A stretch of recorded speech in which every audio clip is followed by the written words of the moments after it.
Hello students, good evening. Moonlight coaching centre में आप सभी का स्वागत है। जैसा कि इस समय हम लोग चर्चा कर रहे हैं important idiom and phrases means महत्वपूर्ण मुहावरे एवं लोकोक्तियाँ जो किसी भी कॉम्पिटिटिव एग्जाम के लिए या किसी भी स्टेट एग्जाम के लिए या फिर किसी भी वनडे एग्जाम के लिए जहाँ पर इंग्लिश पूछी जाती है बहुत ही महत्वपूर्ण है। तो लास्ट कुछ क्लासेस में हमने इम्पॉर्टेंट इडियम फ्रेजेज पर चर्चा किए थे। आइए उसी क्रम में हम आगे बढ़ते हैं और देखते हैं कुछ और important idiom phrases.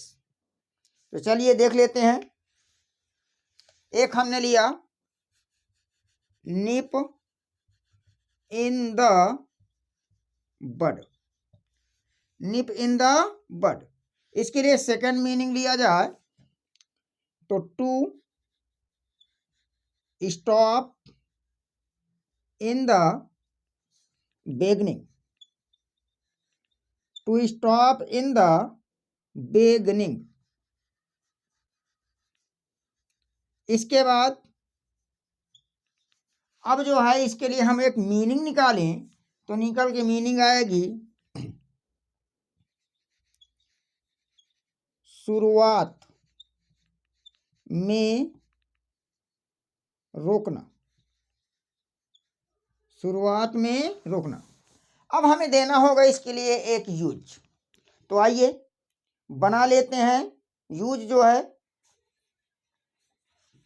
All bad habits must be nipped in the bud, यानी सभी बुरी आदतों को प्रारंभ में अवश्य ही रोक देना चाहिए।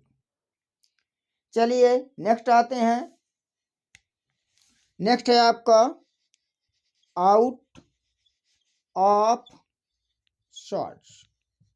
सेकेंड वर्ड लिया जाए तो निकल के आएगा अनवेल। मीनिंग निकाला जाए तो क्या निकलेगा अस्वस्थ। अब हमें देना होगा इसके लिए एक यूज।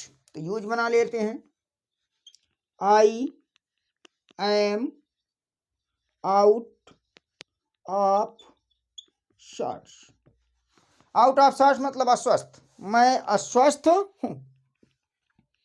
इसके बाद आइए नेक्स्ट लेते हैं। नेक्स्ट है आपका ओपन आर्म्स। अगर हम इसके लिए सेकेंड वर्ड लेते हैं तो सेकेंड वर्ड आपका हो जाएगा कॉर्डियली। क्या हो जाएगा कॉर्डियली। मीनिंग लिया जाए तो क्या निकल के आएगा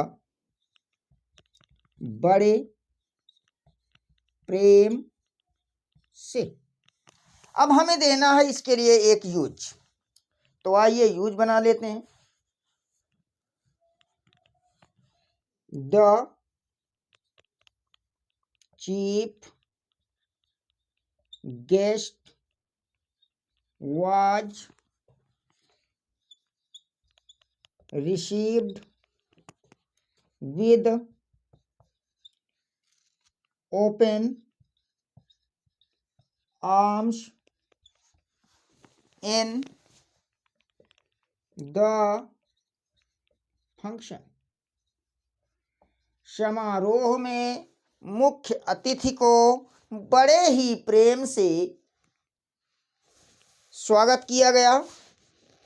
तो इस प्रकार से हम लोग देख रहे हैं कुछ इम्पॉर्टेंट इडियम फ्रेजेज जो किसी भी स्टेट एग्जाम के लिए, वनडे एग्जाम के लिए या फिर कॉम्पिटिटिव एग्जाम के लिए।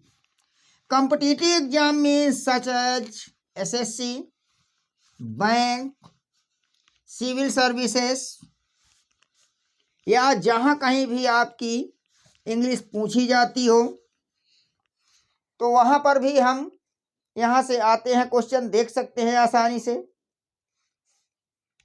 नेक्स्ट लेते हैं once and for all. Second word लिया जाए तो क्या निकल के आएगा? For ever. मीनिंग लिया जाए तो हमेशा के लिए, हमेशा के लिए। अब हमें देना है इसके लिए एक यूज, तो आइए जो है यूज बना लेते हैं। जैसे कह दिया जाए, Sohan left his town once and for all. Use बन गया। इसके बाद आते हैं, नेक्स्ट लेते हैं part and parcel. Second word लिया जाए तो सेकेंड वर्ड में आपका क्या हो जाएगा? Essential part. Essential part. Meaning लिया जाए तो आवश्यक अंग। Part and parcel, essential part, आवश्यक अंग। Non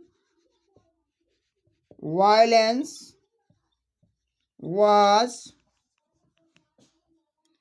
non-violence was the part and parcel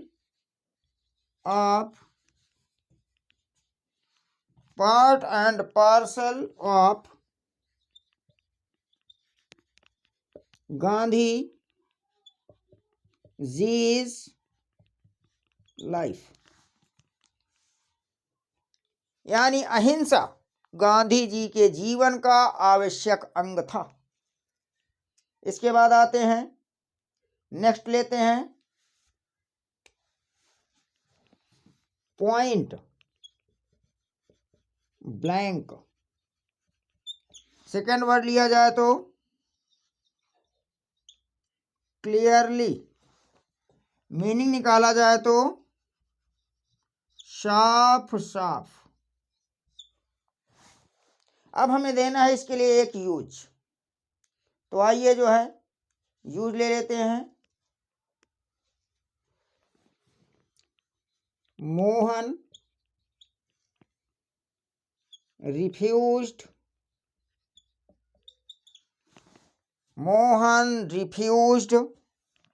point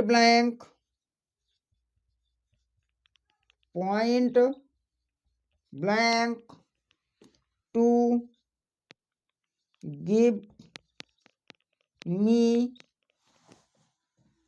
money। Mohan refused point blank to give me money।